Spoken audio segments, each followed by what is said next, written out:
Private medical కాలేజీలో చదువుతున్న students stipend సమస్యను నేషనల్ మెడికల్ కమిషన్ చైర్మన్ దృష్టికి రాష్ట్ర ఆరోగ్య శాఖ మంత్రి దామోదర రాజనరసింహ తీసుకెళ్లారు. హైదరాబాద్ పర్యటనకు వచ్చిన ఎన్ఎంసీ చైర్మన్ డాక్టర్ బిఎన్ గంగాధర్తో బేగంపేటలోని టూరిజం ప్లాజాలో భేటీ అయ్యారు మంత్రి. స్టైఫండ్ విషయంలో స్టూడెంట్స్ ను ఇబ్బంది పెడుతున్న కాలేజీలపై చర్యలు తీసుకోవాలని కోరారు.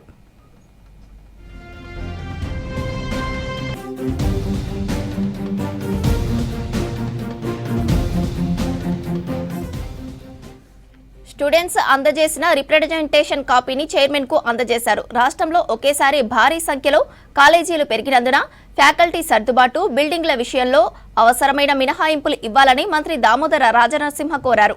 ఎంబీబీఎస్ సీట్లకు అనుగుణంగా పీజీ సీట్లు లేకపోవడం వల్ల ఎంబీబీఎస్ గ్రాడ్యుయేట్లు ఇబ్బంది పడుతున్నారని, పీజీ సీట్ల సంఖ్యను కూడా పెంచేందుకు అనుమతులు ఇవ్వాలని కోరారు. పీజీ సీట్లు పెరిగితే ప్రజలకు మేలు జరుగుతుందని, మెరుగైన వైద్య సేవలు అందుతాయని వివరించారు.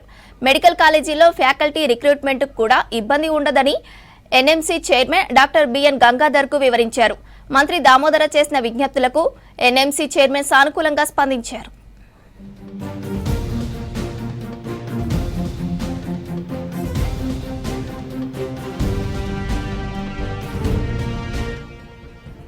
మెడికల్ కాలేజీలు, హాస్పిటళ్లకు సంబంధించిన వివిధ అంశాలపై సుదీర్ఘ చర్చ జరిగింది. మెడికల్ ఎడ్యుకేషన్ క్వాలిటీ తగ్గిపోకుండా చర్యలు తీసుకోవాలని ఎన్ఎంసీ చైర్మన్ కు సూచించారు. ఈ సమావేశంలో హెల్త్ సెక్రటరీ క్రిస్టినా, ఎన్ఎంసీ మాజీ సభ్యుడు, ప్రముఖ doctor Suryanarayana Raju, Kaloji health university VC Nandakumar Reddy, DME Shivaram Prasad పాల్గొన్నారు.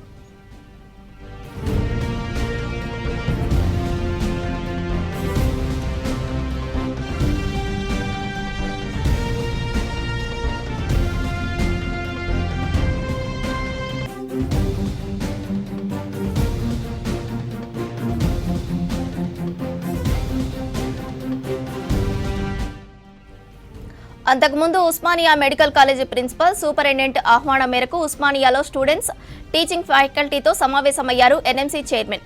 ఉస్మానియా, గాంధీ వంటి మెడికల్ కాలేజీలో సీట్లు రావడం ఇక్కడి విద్యార్థులకు దక్కిన అదృష్టమన్నారు చైర్మన్. విద్యార్థి దశలో ఎంత ఎక్కువ మంది పేషెంట్లకు ట్రీట్మెంట్ అందించగలిగితే అంత ఎక్కువ సబ్జెక్టు నేర్చుకోవచ్చు అని సూచించారు. ఎక్కువ పనిచేస్తున్నామనే భావనను వీడాలని, శక్తి మేరకు కష్టపడి ఉత్తమ వైద్యులుగా ఎదగాలన్నారు. మెడికల్కు, ఫ్యాకల్టీకి అన్ని విధాలా అండగా ఉంటామని హామీ ఇచ్చారు చైర్మన్. అదే సమయంలో మెడికల్ ఎడ్యుకేషన్ క్వాలిటీ పెంచేందుకు సహకరించాలని ఫ్యాకల్టీని కోరారు.